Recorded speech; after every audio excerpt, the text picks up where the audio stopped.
এটা হচ্ছে whitey. Whitey হচ্ছে ভোলা সুন্দরীর মা, আপনারা তো জানেন। দেখুন কীরমভাবে স্কিন ইনফেকশান হয়েছে, অনবরত চুলকাতে থাকে। তা আমি ট্যাবলেট খাওয়াচ্ছি, কিন্তু তাতেও কিছু হয় না, কারণ ওকে তো ইঞ্জেকশন করাতে পারবো না, ওকে ধরা যায় না। তা আর এটা হচ্ছে চিংচং, জানি না হোয়াইটির থেকে কি না, চিংচংয়েরও খুব ইনফেকশান হয়েছে, স্কিন ইনফেকশান। ওকে আমি ইঞ্জেকশানের কোর্স করিয়েছি, ওষুধ এনে খাইয়েছি। রবিবার দিন ওকে স্পেশাল ডাক্তার দেখানো হয়েছে, ডাক্তার যা মেডিসিন দিয়েছে সেই সব খাওয়াচ্ছি, কিছুতেই কিছু হচ্ছে না চিংচংয়ের। ওর কষ্ট আমি সহ্য করতে পারছি না। তাই আজকে একটা হোম রেমেডি করে দেখি। বসে থাকতে থাকতে মনে পড়লো যে এইভাবে একটা মানে হোম রেমেডি আছে যেটা স্কিনের পক্ষে খুবই ভালো এবং হয়তো ওর ইচিংটা কমবে।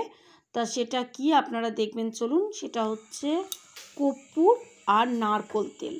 কর্পূর আর নারকোল তেলকে কর্পূরকে গুঁড়ো করে নেবো, নিয়ে নারকোল তেলের সঙ্গে মিশিয়ে ওর যেখানে যেখানে ওর ইচিং হচ্ছে সেই সব জায়গাগুলো আমি লাগাবো। দেখা যাক কি হয়, কারণ সত্যি কথা আমি ফেড আপ। নেক্সট ভিডিওতে আপনারা দেখবেন যে ডাক্তার ওকে কী প্রেসক্রাইব করেছে। ওকে আমি ডাক্তার দেখাতে নিয়ে গেছি, সবই ভিডিও করা রয়েছে, কিন্তু আমি দিলাম না। আজকে হঠাৎ এই ভিডিওটা দেওয়ার ইচ্ছা হলো, তাই আজকে এখনই আমি ভিডিও মানে ওকে এখনই আমি ছেলেকে পাঠালাম। এখন বিকেল মনে হয় 5টা বাজে, যে ছেলেকে পাঠিয়ে দিলাম যে বাবু কর্পূর কিনে নিয়ে আয় তো। কর্পূর ছেলে সঙ্গে সঙ্গে এনে দিয়েছে, দিতে আমি এখন ওকে এটা লাগালাম। দেখা যাক যদি ভালো হয়। তবে লাগাবার পরে ও একটু আরাম করে ঘুমাচ্ছিল, এখন ওর ঘরে রয়েছে। কর্পূরটাকে ভালো করে গুঁড়ো করে নিতে হবে, নিয়ে আর নারকোল তেলের সঙ্গে মিশিয়ে ভালো করে আঙুল দিয়ে মিশিয়ে নিতে হবে। তাই দেখলেন আমার এখানে কর্পূরটা গুঁড়ো করা হয়ে গেছে। একটা পরিষ্কার পাত্র নিয়ে নেবেন। আমি একটা প্লাস্টিকেরই ওই ক্যাপ টাইপের ছিল, ওইটাই নিলাম, কারণ এটাই করেই আমি করে করে রেখে দেবো। এবং ট্যাবলেট যেরকম চলছে চলবে, এটাও আমি করে দেখব যদি ওদের কষ্টটা একটু কম হয়। তবে হোয়াইটিকে আমি দিতে পারবো না, ও ট্যাবলেট যেরকম খাচ্ছে খাক। তবে হোয়াইটির মনে হচ্ছে ট্যাবলেটে একটু ইমপ্রুভ হয়েছে, কিন্তু আমার চিংচংয়ের কিছুতেই ইমপ্রুভ হচ্ছে না। তাই কর্পূরটাকে গুঁড়ো করে নিলাম, নিয়ে নারকোল তেলের সঙ্গে ভালো করে মিশিয়ে নেব। কর্পূর তো খুব ভালো অ্যান্টিবায়োটিকের কাজ করে, আপনারা সবাই জানেন। আর নারকোল তেলও তাই, কারণ আমার বাবার স্কিনের যতবার প্রবলেম হচ্ছে ডাক্তার দেখিয়েছিলাম, ডাক্তার ততবারই নারকোল তেল বলছিলেন যে নারকোল তেল মাখবেন, এই জায়গাগুলো যে পার্টগুলো ওইখানে নারকোল তেল দিতে বলছিলেন। তা যাই হোক, এখন কটন নিয়ে নিয়েছি, কটন দিয়ে আমি ওটাকে ভালো করে মিশিয়ে নিয়েছি, নিয়ে এবার চিংচংকে এটা দিয়ে লাগিয়ে দেবো। আশা করি ঠাকুরকে ডাকছি যাতে ওর একটু শান্তি হোক, মানে ও এত কষ্ট পাচ্ছে না, আমি কষ্টটা সহ্য করতে পারছি না। আমি যে করছি, একটা পাউডার পাওয়া যায়, হ্যাঁ সেই পাউডারটা, এইটুখানি পাউডার 80 টাকা দাম, নামটা আমার সবসময় তো মনে থাকে না, ওটাও আপনাদের ভিডিওতে আমি দেখাবো, আপনারা দেখবেন।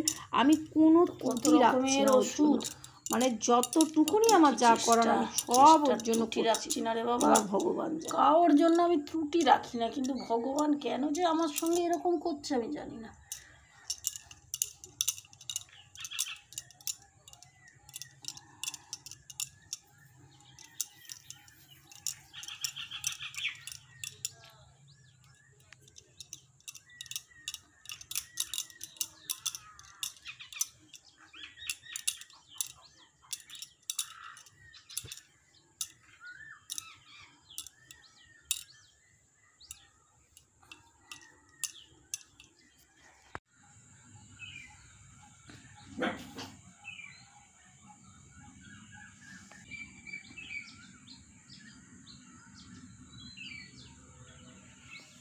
আস্তে আস্তে করে আমি সব জায়গায় লাগিয়ে দিলাম, এই পায়ের ফাঁকে ফাঁকেও লাগিয়ে দিলাম, কানে ঠানে যা যেখানে যেখানে ওর হচ্ছে সব জায়গায় আমি ভালো করে লাগিয়ে দিলাম।